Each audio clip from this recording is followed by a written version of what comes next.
Hello students, good morning.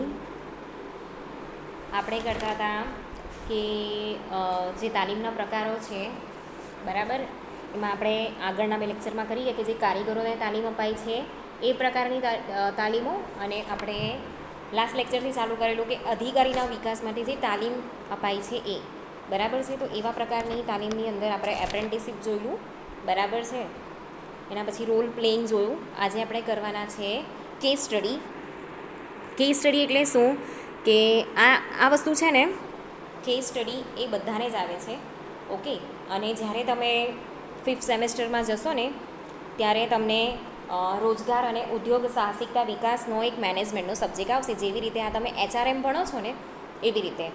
તો એની અંદર તમારે લાસ્ટ યરની અંદર એક કેસ સ્ટડી કરવાની હોય. Case study is one type of કેવું છે કે એની અંદર તમારે રિસર્ચ જેવું કરવાનું હોય, બરાબર છે. પણ તમારી પાસે છે ને એનું જે કન્ટેન્ટ છે ને ઓલરેડી હોય જ છે, બરાબર છે. એ કન્ટેન્ટમાંથી તમારે બધી વસ્તુનું રિસર્ચ કરવાનું હોય, ઓકે. તો હવે આ જે કેસ સ્ટડી છે ને એ MBAના જેટલા બી સ્ટુડન્ટ છે ને, બરાબર છે, કે મેનેજમેન્ટને રિલેટેડ જેટલી પણ ડિગ્રી છે, જેટલા બી કોર્સીસ છે, એની અંદર એના જે સ્ટુડન્ટ્સ છે ને એને મેનેજમેન્ટનું અને સંચાલનનું જ્ઞાન આપવા માટે, એનું નોલેજ આપવા માટે શું કરવામાં આવે છે કે આ પ્રકારની જે કેસ સ્ટડી છે ને, બરાબર છે, એ આપવામાં આવે છે. હવે જે અમદાવાદની ઇન્સ્ટિટ્યૂટ ઓફ મેનેજમેન્ટ, બરાબર છે, IIM છે, બરાબર, ત્યાં 2 વર્ષની જે ડિગ્રી છે ત્યાં અભ્યાસક્રમની અંદર આ જે કેસ સ્ટડી છે, બરાબર છે, એમાં સંચાલનનું વિવિધ પ્રકારનું જ્ઞાન અહીંયા આપવામાં આવે છે, બરાબર છે. મેનેજમેન્ટ કેવી રીતે કરવું, એ લોકો કેવી રીતે કરે છે, કે ત્યાં ઊભા થતા જે પ્રશ્નો છે એને કેવી રીતે સોલ્વ કરવા, કેમ ઊભા થાય છે, એને કેસ સ્ટડી કહેવામાં આવે, ઓકે. તો કેસ સ્ટડીની જે પદ્ધતિ છે એની અંદર કેવું છે કે કોઈ પણ એક મેનેજમેન્ટની સિસ્ટમ છે, એક વ્યવસ્થા તંત્ર છે, બરાબર છે, એની અંદર આગળ જે ઊભા થયેલા જેટલા બી પ્રશ્ન છે કે અત્યારે હાલમાં કોઈ પ્રશ્નો ઊભા થયા છે એની બધી જ વિગત જે છે, ઓકે, એ ભેગી કરીને તમારે એક રિપોર્ટ બનાવવાનો છે, બરાબર છે, કે પછી એક કેસ તૈયાર કરવાનો છે, એટલે લાઈક આન્સર જેવું તૈયાર કરવાનું છે, ઓકે. એમાં છે ને બધા જ પ્રકારની જે હકીકતો છે, ફેક્ટ્સ છે, એ તમારે કહેવાના. અહીંયા કોઈ તમારું જ્ઞાન નથી આપવાનું, બરાબર છે, તમારા કોઈ વિચારો અહીંયા નથી મૂકવાના. ત્યાં જેટલા બી ફેક્ટ્સ છે એ તમારે અહીંયા લખવાના છે, એટલે અહીંયા કોઈ ગપ્પા મારવાના નથી આપણે, ઓકે. અહીંયા કેવું છે કે તમને કોઈ અહીંયા ઇન્સ્ટ્રક્શન નહીં આપશે, તમે તમારી રીતે વાંચો, તમને શું યોગ્ય લાગે છે એ પ્રમાણે તમારે અહીંયા રિપોર્ટ બનાવવાનો છે, બરાબર. તો આ પ્રકારની જે કેસ સ્ટડી છે એ બેઝિકલી એની અંદર બધું રિસર્ચ તમારે જાતે કરવાનું છે, ઓકે. હવે માની લો કે કોઈ કંપની છે છેલ્લા 5 વર્ષથી એનું જે પણ પ્રોડક્ટ છે એના માટે વેચાણના જે પ્રશ્નો છે ઊભા થાય છે, બરાબર છે. એનું સેલિંગ જે છે ઓછું થતું હોય કે પ્રોફિટ ઓછું થતું હોય, બરાબર છે, એને રિલેટેડ કેટલાક ક્વેશ્ચન અહીંયા ઊભા થતા હોય છે. તો કેમ ઊભા થયા છે, એ લોકોનું વેચાણ કેમ ઊભું થાય છે, વેચાણ કેમ ઓછું થાય છે, બરાબર. તો એને રિલેટેડ બધી વસ્તુ આપણે અહીંયા જોવાની છે. તો કંપનીનો ઇતિહાસ છે કે એની બનાવટ, એનું વેચાણની પદ્ધતિ, નાણાકીય પરિસ્થિતિ, એના જે એમ્પ્લોય છે, બરાબર, એવી બધી જ જરૂરી માહિતી આપણે લેવાની હોય. એની સાથે સાથે બીજી જે બિનજરૂરી છે એ માહિતી પણ અહીંયા આપણે લેવાની છે, ઓકે. તો કેસ સ્ટડીની અંદર કેવું છે કે જે પણ ટ્રેનિંગ લેતા જે લોકો છે, ટ્રેનર હોય, બરાબર છે, તો એ લોકો અગાઉથી જ એ લોકોને એ બધી વસ્તુ વાંચવા માટે આપવામાં આવે છે. પછી તાલીમાર્થીને કહેવામાં આવે છે જે ટ્રેનિંગ લેતા હોય ને એ લોકોને કે તમારે અહીંયા કેસ તૈયાર કરવાનો છે. તો અહીંયા જે માહિતી આપેલી છે એ માહિતી પરથી તમારે શું કરવાનું છે, કેટલાક ઇમ્પોર્ટન્ટ ક્વેશ્ચન અહીંયા ઊભા કરવાના છે, અને એ પ્રશ્નની અંદર તમે શું શોધ્યું, બરાબર છે, એ શોધવીને પછી ત્યાં એના આન્સર લખવાના હોય છે, બરાબર છે. તો આમ અહીંયા કેવું છે કે જે પણ પ્રોબ્લેમ ઊભી થઈ છે ને એમાં પ્રશ્ન શોધવું એ અહીંયા મહત્ત્વનું છે, બરાબર છે, અને પ્રશ્ન શોધીને એનું સોલ્યુશન આપણે અહીંયા લાવવાનું છે, ઓકે. તો આ છે ને પેલું એક ક્વેશ્ચન આન્સર જેવું કહેવાય ને એવું નથી, બરાબર, કે ખાલી પ્રશ્નો ઊભા કરી દીધા કે પછી એનો જવાબ આપી દીધો એવું નહીં. અહીંયા પ્રશ્ન જે છે બરાબર છે એ ફેક્ટવાળા હોવા જોઈએ. ઓકે, એવી રીતે આ આપણે અહીંયા શીખવાનું છે. તો જે તાલીમાર્થીઓ જે છે બરાબર છે એને જે કેસ સ્ટડી છે પ્રશ્ન તરીકે અહીંયા રજૂ કરે છે, પછી એના સમર્થનમાં કેટલીક વિગતો હોય, કેટલીક દલીલો હોય એ એણે અહીંયા રજૂ કરવાની હોય. બરાબર છે. તો આવી વિગતો પરથી તેમણે વિશ્લેષણ રજૂ કરવાનું હોય છે, જેથી આવા પ્રશ્નોનું તેઓ અને તેમના મત સમાધાન દર્શાવી શકે. બરાબર છે. તેનું જે પણ રિસર્ચ કર્યું એ લોકોએ કે જે પણ ફેક્ટ્સ છે એને ધ્યાનમાં લીધા હોય, બરાબર છે, એ પ્રમાણે અહીંયા એનું સમાધાન આપવાનું. તો હવે જે કેસ સ્ટડી છે એનું મૂલ્યાંકન કેવી રીતે કરવાનું છે, તો આ પદ્ધતિની અંદર કેવું છે કે આ પદ્ધતિ તાલીમ માટે ખૂબ જ ઉદ્દાત પદ્ધતિ છે, ખૂબ જ સુંદર અને રસદાયક પદ્ધતિ છે. તાલીમાર્થી માત્ર પ્રવચન સાંભળે તેના કરતાં પોતે કંઈ ફાળો આપી રહે છે એ બાબતનો વિશ્વાસ જન્માવે છે. બરાબર છે. તો અહીંયા કેવું છે, એક પ્રેક્ટિકલ વસ્તુ આપણે બધી કરવાની છે. એક પ્રોબ્લેમ છે, પ્રોબ્લેમનું સોલ્યુશન શોધવાનું છે, એટલે મગજ છે ને ઓટોમેટિક એક્ટિવ થઈ જાય આપણું. બરાબર. આપણી અંદરની જે ક્રિએટિવિટી છે, ઇનોવેટિવનેસ છે, બધું આપણે બહાર કાઢીએ આપણા વિચારોની સાથે. બરાબર છે. એટલે આ છે બહુ જ ઇન્ટરેસ્ટિંગ જે છે પદ્ધતિ છે. બરાબર. એની અંદર કેવું છે કે તમે જે પ્રશ્નો ઊભા થયા છે એનું સોલ્યુશન પણ તમે અહીંયા આપવાના છો, તો જેના લીધે કેવું તમને એવું સેટિસ્ફેક્શન આવે છે કે આ પ્રોબ્લેમના સોલ્યુશન માટે અમે પણ કંઈ કરીએ છીએ. એમાં સેકન્ડ પોઈન્ટ છે કે તાલીમાર્થી માત્ર હકીકતો ગોખવાની શિક્ષણ પદ્ધતિના બદલે માનસિક કસરતનો લાભ પામે છે. બરાબર. અહીંયા જે પણ પ્રશ્ન છે તમારે જાતે ઊભા કરવાના છે, એનું સોલ્યુશન શોધવાનું છે. બરાબર છે. તો જે પણ અહીંયા ટ્રેનિંગ લેતા લોકો હોય, બરાબર, એ લોકો ખાલી હકીકતને ગોખવાનું નહીં. બરાબર. બીજી બધી ટ્રેનિંગમાં કેવું હોય કે મશીનરી ચલાવવાની હોય તો આ મશીન આ રીતે કામ કરે છે, એટલે જે વસ્તુ જેમ થતું હોય ને એમ આપણે શીખવા માટે ટેવાઈ ગયા.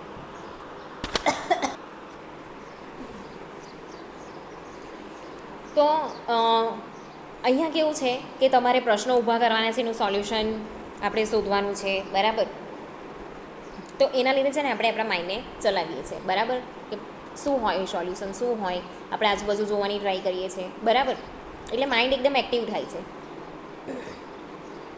તો અહીંયા કેવું છે કે અંતે તો ગમે તેટલું સૈદ્ધાંતિક જ્ઞાન પ્રાપ્ત કર્યું હોય પરંતુ તેનો અમલ કરતા ન આવડે તો તે નકામું છે. તેની પ્રતીતિ કેસ સ્ટડીમાં થાય છે. તો તાલીમાર્થી બૌદ્ધિક રીતે વધુ સક્ષમ બને છે, જેથી કેસ સ્ટડી ચડિયાતી પદ્ધતિની બને છે. તો અહીંયા તમે જે નોલેજ મેળવેલું હોય ને એ નોલેજ પ્રમાણે તમે બુકમાંથી કે પછી તમે જેટલા વખતથી કામ કરો છો મશીનરી સાથે, બરાબર છે, એમાંથી તમે જે પણ નોલેજ મેળવ્યું છે, બરાબર છે, તો એ નોલેજ મેળવ્યા પછી બી તમને એના પર સોલ્યુશન નહીં શોધી શકો કે એના અમલમાં કરતાં નહીં આવડતું હોય તો બધી વસ્તુ અહીંયા નકામી છે. તો એક સોલ્યુશન પછી આપણે શું કરશું, બીજી સોલ્યુશન આપણે શોધવાની ટ્રાય કરશું. બરાબર છે. એટલે કેસ સ્ટડી જે છે એ અહીંયા બધા વ્યક્તિને કેવું છે કે વિચારવા પણ મજબૂર કરે છે. એટલે ઇન્ટેલેક્ચ્યુઅલ આપણી જે સાઇટ છે, બરાબર છે, એ ધીમે ધીમે અહીંયા પ્રોફિટેબલ બને છે. ઓકે, એનું પણ ડેવલપમેન્ટ થાય છે. એના પછી છે વિશ્લેષણ કરવાની આવડત, એક વિશિષ્ટ આવડત છે. તો યોગ્ય હકીકતોને એક સંદર્ભમાં મૂકીને વિશ્લેષણ કરવું, નકામી હકીકતોને ધ્યાન પર ન લેવી, મુખ્ય હકીકતો શોધી કાઢવી વગેરે બાબતો તાલીમ સઘન રીતે અહીં પ્રાપ્ત થાય છે. તો જ્યારે પણ આપણે કોઈ વસ્તુનું સોલ્યુશન શોધીએ છીએ ત્યારે આપણે અહીંયા નવા નવા સોલ્યુશન શોધીએ છીએ. એના માટે કઈ મેથડ અને કઈ ટેકનોલોજીનો યુઝ કરવો જોઈએ એને પણ આપણે ધ્યાનમાં લઈએ છીએ. બરાબર છે.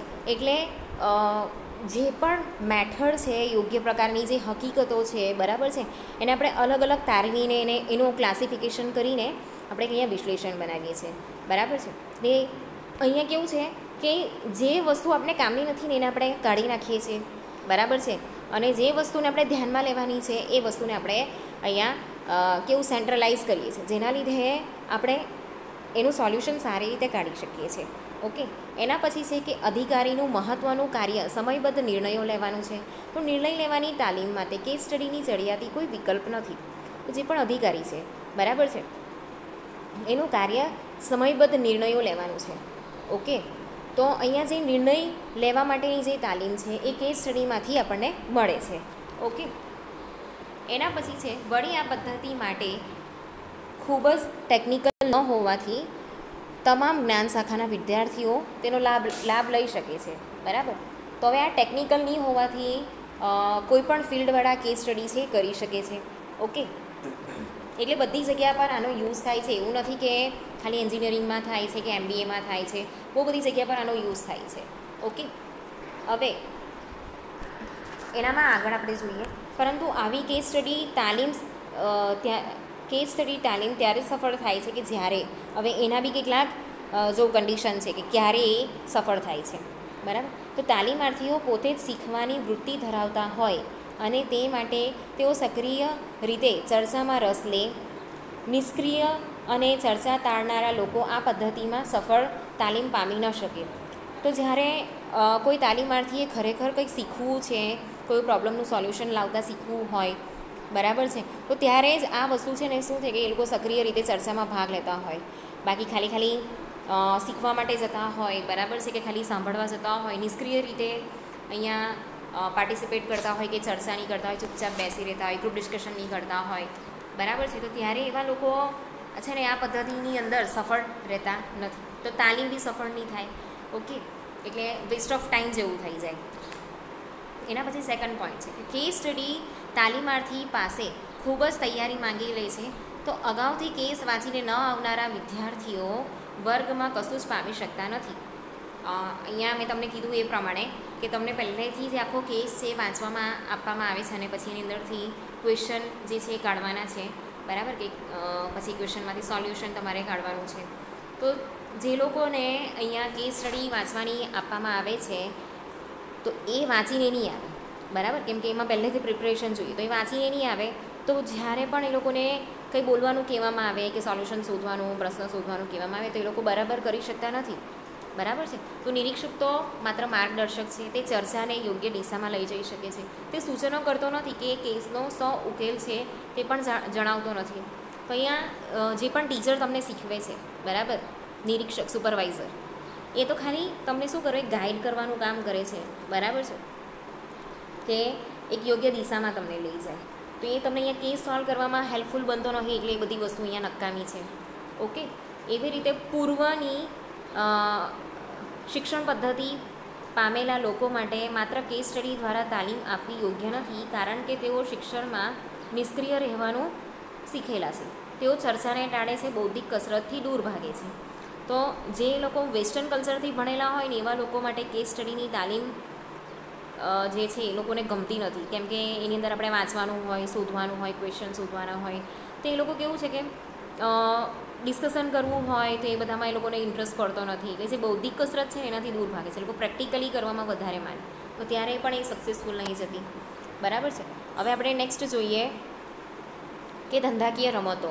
આ વસ્તુ મેં તમને આગળ પણ શીખવાડેલી છે, બરાબર. Business games. તો ધંધાકીય બાબતો શું છે?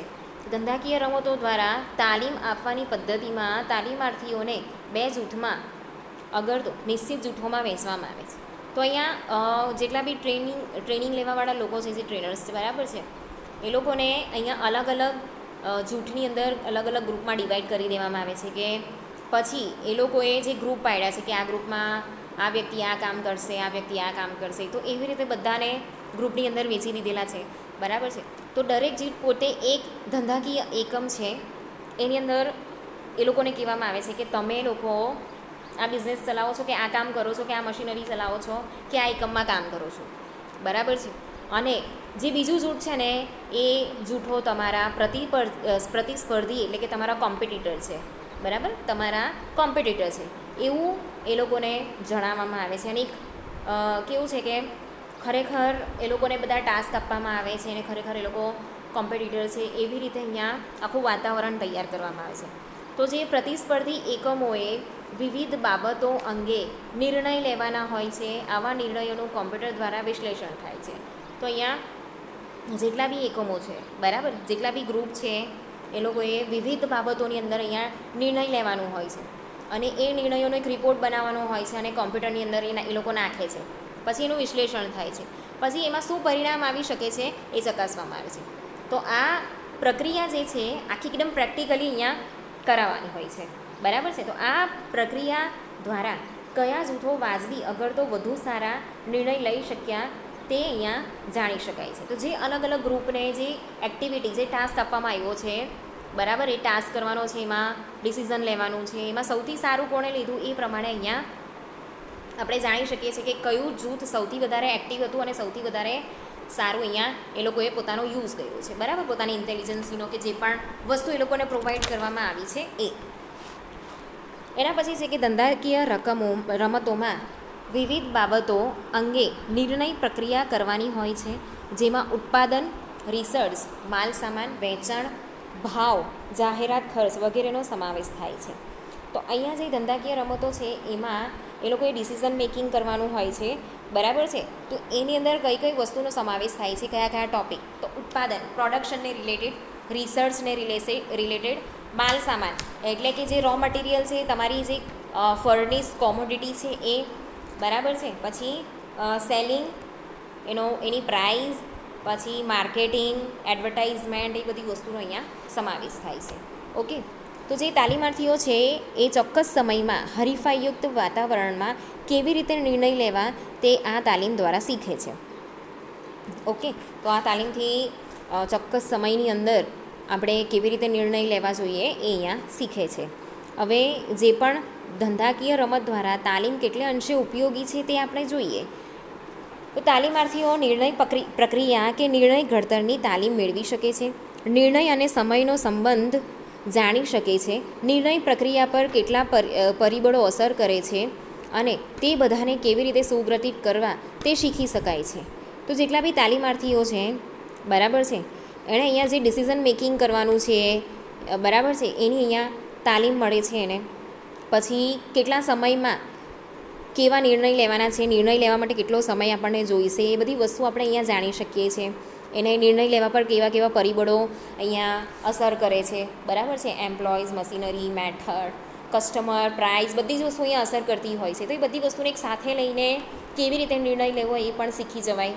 પછી જે ધંધાકીય રમત છે, બરાબર, તો એ ધંધાકીય રમત એ વાસ્તવિક જીવનમાં બનાવવાનું પ્રતિબિંબ છે, કેમ કે જે પ્રેક્ટિકલ વસ્તુ છે ને એ જ અહીંયા આપવામાં આવે છે. તો આવા પ્રકારની જે તાલીમ છે વાસ્તવિક બની જાય છે, બરાબર, એકદમ રિયલ બની જાય છે. તો જે તાલીમાર્થી છે, જે ટ્રેનિંગ લે છે, એવા લોકો અહીંયા અકુદરતી રીતે કે બનાવટપણાથી અહીંયા એ લોકોને લાગતું નથી કે એકદમ આર્ટિફિશિયલ છે એવું એ લોકોને લાગતું નથી. એટલે એ લોકો કોન્શિયસલી બધી વસ્તુ કરે છે, બરાબર છે. એટલે આ પ્રકારની જે તાલીમ છે ને એની અંદર એ લોકોએ બધા જ પ્રકારની મહેનત કરવાની છે, શ્રમ, શક્તિ, નાણાં, બધું જ, બરાબર છે. તો આમ આ જે બધી અલગ અલગ પદ્ધતિઓ છે એના દ્વારા કેવી રીતે નિર્ણય લેવો એ અલગ અલગ પરિસ્થિતિમાં આપણે ડિસાઈડ કરવું પડે છે. હવે આપણે નેક્સ્ટ લેક્ચરમાં જોઈશું ગ્રીડ પદ્ધતિ, બરાબર છે.